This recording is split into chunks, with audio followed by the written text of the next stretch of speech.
Hey everyone, Chloe here and welcome back to my channel. So in today's video, I will be touching on a few things. It's going to be about Jennifer Hudson's custody battle, which I definitely am going to get into, but I first want to have a conversation, an important conversation about an issue that's not discussed enough when it comes to relationships. So I thought I'd talk about that today. So let's go beneath the surface a bit. Here's an honest truth. A lot of men don't like women. I know, shocker. There are so many men out here who are weak, insecure, constantly frustrated, they're impotent, they're powerless. A lot of them are small in stature and are completely overwhelmed with the expectations that come along with being a masculine man and a provider and protector. They can't make fetch happen. So, as a source of relief and release, a lot of men invade women's spaces where women are sharing their thoughts and opinions because weak men cannot compete in masculine areas. So listen, men who are providers and protectors and builders of legacy are focused on business. They don't have the time or leisure to berate, harass, stalk, insult, and verbally abuse women because they're on their purpose. They don't have the time to spread misery and humiliation because they're in their purpose. When a man is not in his purpose, he's broken, he's depressed, he's dysfunctional, he's miserable, and he's pretty pathetic. And these kinds of men, ladies, will rob you. They'll take your handouts, they'll take your money, they'll drive your car and pretend it's theirs. They'll drain your bank account and they will use your resources to flatter and impress the women that they really want. And the pattern keeps repeating itself so that women can learn from these cautionary tales. The Wendy Williams situation, the Sherry Shepherds, the Jill Scotts of the world. Which brings me to what's currently happening with award winning singer, performer, and actress Jennifer Hudson, who is very successful, but she's one of those celebrities that, for the most part, keeps a low profile and stays out of drama. But I wanted to talk about this situation because her situation is kind of still underneath the radar. And although it's another cautionary tale, this is a cautionary tale with a twist that a lot of women can learn from. So let me start by saying this. Jennifer Hudson got it right. She got it right like Oprah Winfrey got it right.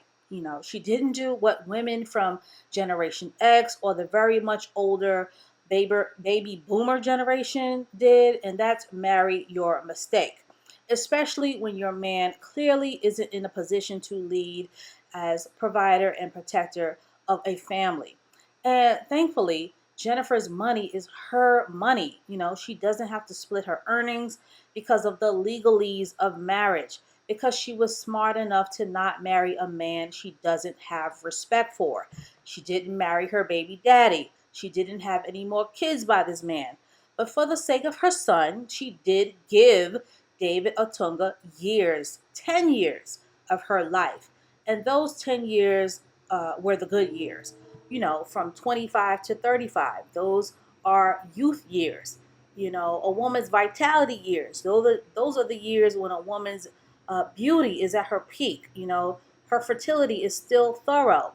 And after about 26, 27, 28 is when a woman's seeking a suitable husband, life partner. That youth and vitality is how she can broker her best deal. That is her currency. And she gave those good years to David, 10 of them, 10 years that she will never get back.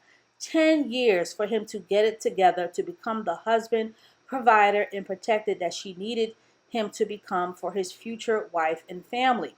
And David failed. He came up short. He wasn't able to impress his fiance, so she did the right thing and finally got off the loyalty bus. Now, there are some alleged rumors that Jennifer cheated, and that's all alleged and speculation.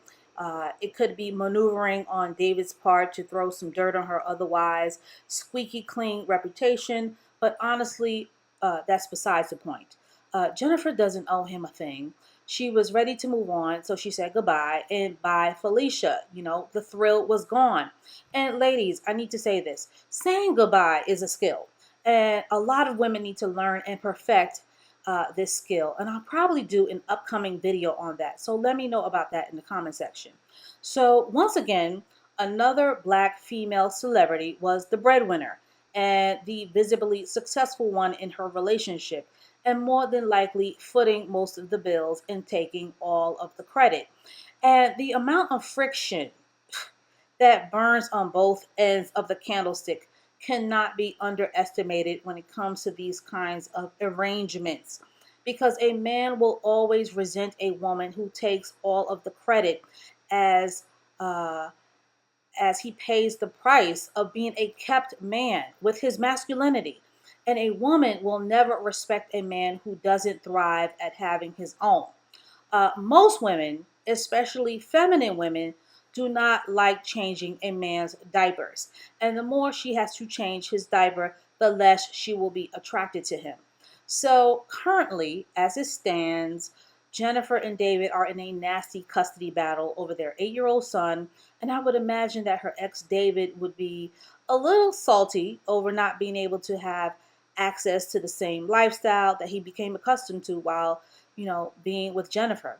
And in spite of Jennifer currently paying him child support, because I believe he's the primary breadwinner, he's now being childish, extra petty, and desperate, and now asking for Jennifer to pay for his housing expenses. In my personal opinion, I think he's embarrassing himself and he's turning into a leech and trying to get his long ago ex, they've been apart for a couple of years, to pay his bills. But the more he drags this out, the more his character is revealed as he continues to show the world why Jennifer never walked down the aisle with him. Now, mind you, this is a man with a Harvard law degree who once earned a 6-figure salary, but he wanted to work in entertainment. He became a wrestler. I guess he wanted to go the path of The Rock, but somehow he ended up being a homemaker and a stay-at-home dad on Jennifer's dime, and wonders why Jennifer allegedly ran into the arms of another man.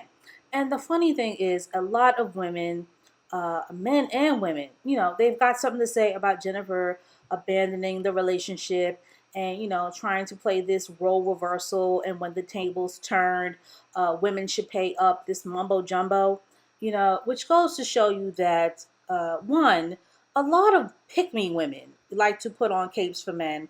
A lot of women like to treat men like children.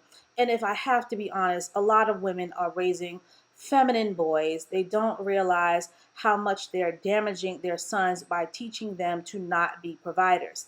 And with the gender fluid climate that we're living in, a lot of men want access to role reversal because they want to be kept women. These weak and confused men, boys, they want it both ways. And in their own delusional, minds, they want respect and they want admiration, while at the same time expecting a woman to finance their lifestyle. So listen, ladies, when you don't respect a man, don't marry him. When a man cannot provide, you do not marry him.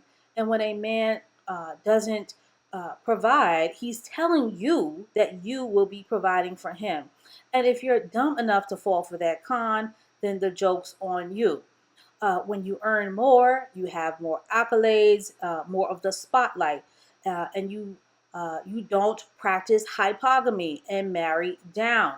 Jennifer is an Academy Award winner. She's covered Vogue magazine. She's a Grammy Award winner. She's performed on Broadway, performed at the White House, played Winnie Mandela, has a star on the Hollywood Walk of Fame, and will be playing in an upcoming biopic of Aretha Franklin entitled Respect. And she's supposed to marry a man who's a third-rate reality TV star, part-time wrestler. Listen, David better gather himself, get some respect about himself, cut his losses, and collect his manhood, because all he's doing is showing the next woman in his life how capable he is of being feminine and petty. So that's all I have to say about this ridiculousness for now. Sound off in the comment section. Please like, share, and subscribe, and I will catch up with you in the next one.